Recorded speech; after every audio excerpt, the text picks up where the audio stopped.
Well, good afternoon, everyone. Let me begin by thanking our extraordinary hosts here in Czechia, starting with President Pavel, my friend, Foreign Minister Lipovsky. Thank them for hosting this meeting of NATO's foreign ministers in advance of the NATO summit, but more important, to thank them for the remarkable ally and partner that Czechia is, demonstrating over these 25 years of its membership in the alliance how much it contributes to our common defense, to our common purpose, and to sustaining our common values. I also want to thank Secretary General Stoltenberg. I've said this many times before, it bears repeating. His vision, his tenacity, his leadership of this alliance during a highly consequential decade has been nothing short of remarkable. And he's got more leadership to do as we get to the summit in Washington. It's not an overstatement to say that this is a critical moment for transatlantic security. We've seen in recent weeks Putin ramping up an offensive against Ukraine and Kharkiv in the northeast, Ukrainians continuing to show extraordinary courage in resisting the Russian aggression. The Kremlin's also been intensifying its hybrid attacks against frontline states, NATO members, setting fire and sabotaging supply warehouses, disregarding sea borders and demarcations in the Baltics, mounting more and more cyber attacks, continuing to spread disinformation. I can tell you that in the meeting of foreign ministers today, virtually every ally was seized with this intensification of Russia's hybrid attacks. We know what they're up to, and we will respond both individually and collectively as necessary. More broadly, the stakes couldn't be higher in this moment. We know that if Russia's aggression is allowed to proceed in Ukraine with impunity, it will not stop with Ukraine. And other would-be aggressors in other parts of the world will take note and consider pursuing their own aggressions. By continuing to strengthen Ukraine, by continuing to show our determination to make sure that it can effectively defend itself, we're also strengthening the security of the United States, of Europe, of free countries all around the world. I was in Kyiv a couple of weeks ago, and one of my messages then was that Ukraine is not alone.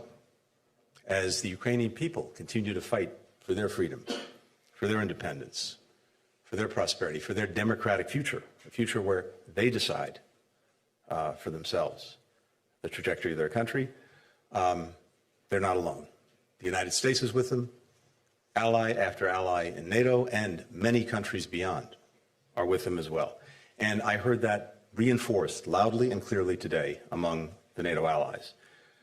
Since Congress passed the President's supplemental budget request of $60 billion last month, with overwhelming bipartisan support in our country, we've sent assistance surging to the front. Tens of thousands of artillery rounds, thousands of anti-tank mines, air defense capabilities, already making a difference. Partners are speeding up their own deliveries to Ukraine, doing more than their share. We saw yesterday, and some of you were with us, how Czechia is sourcing artillery shells around the world and transferring tanks as well to Ukraine. The Netherlands and Germany are contributing additional Patriot air defense systems. Sweden is sending $1.3 billion for radar surveillance aircraft, artillery shells, armored vehicles, and the list continues. Thanks to the extraordinary bravery of the Ukrainians, and thanks to this enduring, strong support from partners, the front in the east and northeast is stabilizing. And of course, Ukraine has made significant gains in the Black Sea, pushing back the Russian fleet, allowing Ukraine to continue to grow its economy by exporting, in fact, exporting through the Black Sea as much, even more than it was before the Russian aggression in February of 22. So at this pivotal time, the work of the alliance and the NATO summit itself that we'll host in Washington is, I think, more important than ever. We look forward to welcoming our NATO allies to Washington. And, of course, it's the 75th anniversary of the most successful alliance in history. So we will celebrate that fact. But even more important, we will be focusing on the steps we're taking to ensure that the alliance is fit for purpose for the next 75 years to meet the challenges of today and challenges we anticipate tomorrow. Today, we spent very productive time working to finalize some of the commitments and some of the outcomes for the summit. And I can say that as we stand here, and as we'll see in Washington, this alliance is bigger than it's ever been with the addition of 2 new members. It's stronger, it's more resilient, and more united. At the summit, we'll be taking concrete steps to bring Ukraine closer to NATO and ensure that there's a bridge to membership, a bridge that's strong and well lit. NATO will help build Ukraine's future force, one that can effectively deter aggression and defend against it as necessary. We'll advance Ukraine's integration with NATO. 32 countries are also negotiating individual bilateral security agreements with Ukraine. 13 have already been concluded. I expect many more will be concluded by the time of the summit. We'll bring them all together to show how powerful that commitment is. At the same time, we're seeing allies stand up to increase burden sharing. 2/3 of allies are now on track to meet the 2% commitment, and we'll welcome more. Back in 2020, 11 NATO allies were at 2% of GDP contributed to defense. By the time of the summit, we expect that number will be over 20. We're also working in the alliance to strengthen the alliance's collective deterrence and defense. We're ramping up production. We're strengthening our defense industrial bases. We'll have new regional plans that will spell out how and what allies need to do and will do to protect every inch of NATO territory. And we're deepening cooperation between NATO and critical partners, the European Union, partners in the Indo-Pacific. And here, just as allies today were seized with the hybrid threat that has grown from Russia, they were also seized with China's support for Russia's defense industrial base. And as I've had occasion to discuss before, including in China, what we've seen from China is not the provision of weapons to Russia, but the provision of critical inputs that have allowed Russia to accelerate its own production of tanks, of missiles, of shells. 70% of the machine tools that Russia is currently importing are coming from China. 90% of the microelectronics that China is importing are coming from China. And I heard ally after ally today raise their deep concern about this, and it only made even more clear to me what I shared with Chinese counterparts in Beijing. China cannot expect, on the one hand, to improve relations with the countries of Europe, while on the other hand, fueling the biggest threat to European security since the end of the Cold War. None of us are under any illusions about the challenges we face today and will continue to face in the days and months ahead. But 25 years ago, as Czechia joined NATO ahead of the alliance's 50th anniversary, a daughter of Prague, my friend, mentor, predecessor, Madeleine Albright, reminded us that, and I quote, "When we stand together, no force on earth is more powerful than our solidarity on behalf of freedom." That conviction was reinforced for me today by what I heard from all of our allies, and I can tell you it will be further reinforced when we come together in Washington. It's been true for the last 75 years. We're on track to make sure that it's true for the next 75. For the first question, we'll go to Humaira Pamuk with Reuters. Hello, good afternoon, Mr. Secretary. I have two questions, one on Ukraine, one on Gaza. So the Biden administration has allowed Ukraine to strike targets inside Russia to defend Kharkiv. Do you leave the door open for this decision to be expanded to other cities and targets that are deeper inside Russia? And since it took the Biden administration a while to make this decision, I'm wondering, do you think you were too cautious? Or has your intelligence assessment on the possibility of Putin using tactical nuclear weapons has shifted?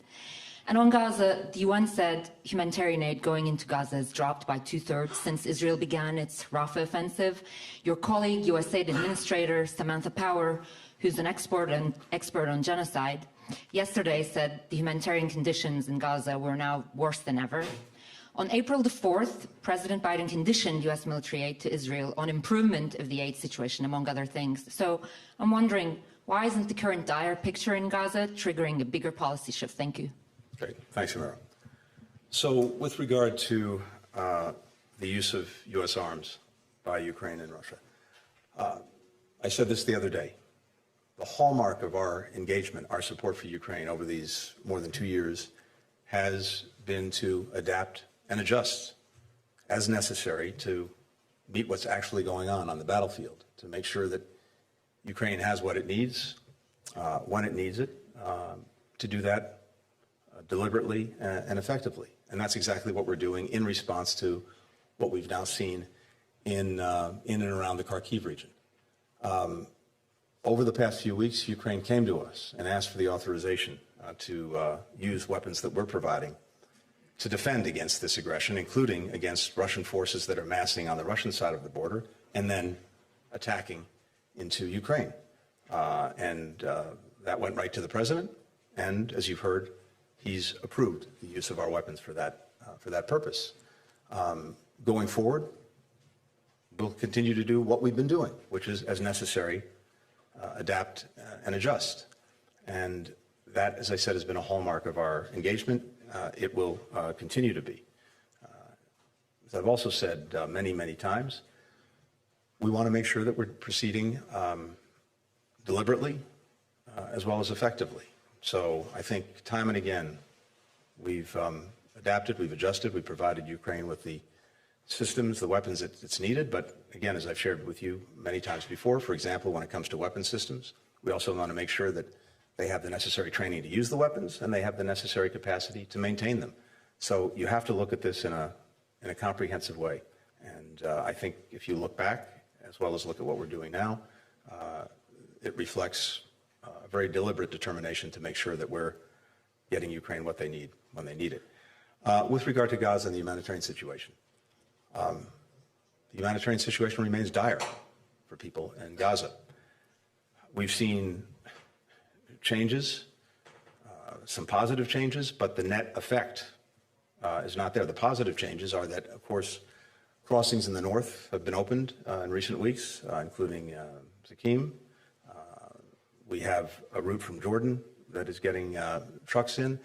If you look at the number of trucks that are actually getting to Gaza and going in, it's up significantly. But distribution within Gaza is not working effectively. And part of the reason for that are the combat operations in the south. In addition, Rafah gate continues to be closed. President Biden secured an agreement with Egypt and with Israel to make sure that goods could go through Kerem Shalom, including goods coming from Egypt. But Rafah remains closed, and that's a real problem. So the focus that we have, continue to have, and are working on intensely every day is, again, making sure that we're not just measuring inputs, we're measuring impact. And yes, the impact remains insufficient in terms of addressing the acute needs of children, women, and men in Gaza. But it's a moving story every day as we're working intensely to make sure that the different access points are working and then distribution within Gaza is working more effectively. And that's what we're focused on. Since President Biden conditioned this on it, then why wouldn't you use that leverage? The United States provides almost 70% of Israel's weapons. That gives it a big leverage, and President Biden specifically conditioned it on this and other things. Why wouldn't you use that policy? The issue is the conditions are such that the effective distribution of aid is being impeded, and that's what we're working on, trying to make sure that the conditions are there, and there are ways of doing this much more effectively. We're trying to get the results. That's what I'm focused on. For the next question, Henry Foy with the Financial Times.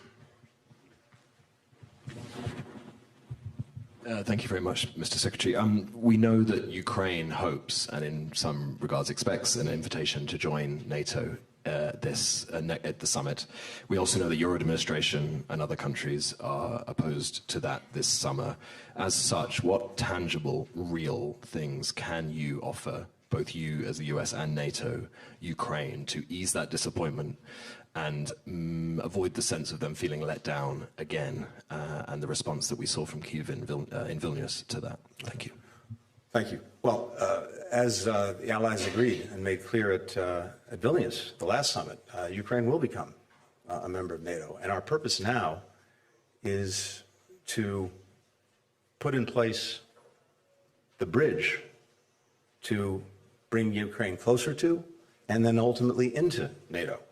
And as I've said, it's a bridge that I think as you'll see emerge at the summit, that's both very strong and very well lit. There will be a robust package of support for Ukraine at the summit, a package that strengthens NATO's cooperation and support for Ukraine, that advances Ukraine's integration into NATO, tangible steps that will increase NATO's role in helping Ukraine build a future force, one that can deter and defend against aggression. At the same time, you're going to see, I think, the completion of these bilateral security agreements, 32 countries that are engaged in doing that. I expect all of that to come together at the summit as well, and that will help ensure that Ukraine is properly resourced to continue to defend itself. But this is a process, and we're proceeding very methodically and proceeding in a way that is delivering practical benefits to Ukraine, including advancing its membership to NATO in very clear and practical ways. John Hudson with the Washington Post. Thanks, Mr. Secretary. You don't do domestic politics, but you do. Good, thank you. But you do represent the United States on the world stage. What are you hearing from foreign counterparts about the guilty verdict in the Trump trial? I really have nothing to share on that. We have diplomatic conversations that will remain just that, diplomatic conversations in private. Former President Trump's trial was defined by his efforts to castigate and delegitimize a court of law. Does that give you any pause about how the Biden administration has responded to another court of law, the International Criminal Court, as well as the International Court of Justice with regards to Gaza? I'm not going to comment on the first part of your question because, as I've long said, I don't do politics, I do policy. With regard to policy and the ICC, look, we've been very clear about this. The decision that the prosecutor made was, in our judgment, profoundly wrong-headed, and in creating an equation between Hamas and Israel, Hamas's leaders and Israel's democratically elected leaders, as we said, and as I've said, it's quite frankly shameful. The reality is that the court was created for a very good reason, to be a court of last resort, one that would swing into action where a country either couldn't or wouldn't effectively police itself. And so the principle of what's called complementarity is at the heart of the court's creation and what it does. And in Israel, you have a vibrant, independent, and very active judicial system. And in the case of Gaza as well, there are many incidents that are under investigation, including some under criminal investigation. There's a case right now before the Israeli Supreme Court about the alleged denial of humanitarian assistance for Gazans. And so Israel and its system, its democratic system, with independent courts and judges, as well as a military justice system that can effectively investigate any allegations of abuse, that should be allowed to run its course. And given that, never mind the fact that we don't accept the jurisdiction of the court over Israel, but leaving that aside, Israeli justice should be allowed to run its course. Finally, I think it's very deeply unfortunate that Israel was prepared to cooperate with the investigation, even while rejecting the jurisdiction of the court. And yet, the prosecutor chose not to pursue that cooperation. And just lastly, the Kremlin has put out a statement saying that the trial shows the White House is eliminating Biden's political rivals. They're trying to use this as a way to besmirch the American legal system. How do you respond to that? I would say that's a classic case of projection. And for the last question, Alexander von Namen with Deutsche Welle. Thank you very much. Secretary, you've mentioned China and how they are propping up the Russian war economy. And Jens Stoltenberg said today as well that without the deliveries from China, Russia would not have been able to conduct the war against Ukraine the way they do. So is there anything you can do about it? And if yes, what are you planning to do about that? Thank you. Yes. Again, this is something that ally after ally was seized with today. I heard it from virtually everyone in the room. We've already taken action against Chinese entities that have been involved in sanctions evasion, involved in supporting Russia's defense industrial base, including sanctioning more than 100 Chinese entities of one kind or another. And as I've made clear, as necessary, we will continue to do that. From what I heard today, Europeans are also very seized with this. And I would expect to see actions taken by Europeans, by Europe. And again, I come back to this proposition that's so clear. Russia getting this support from China is, as Secretary General said, a huge difference maker right now on the battlefield.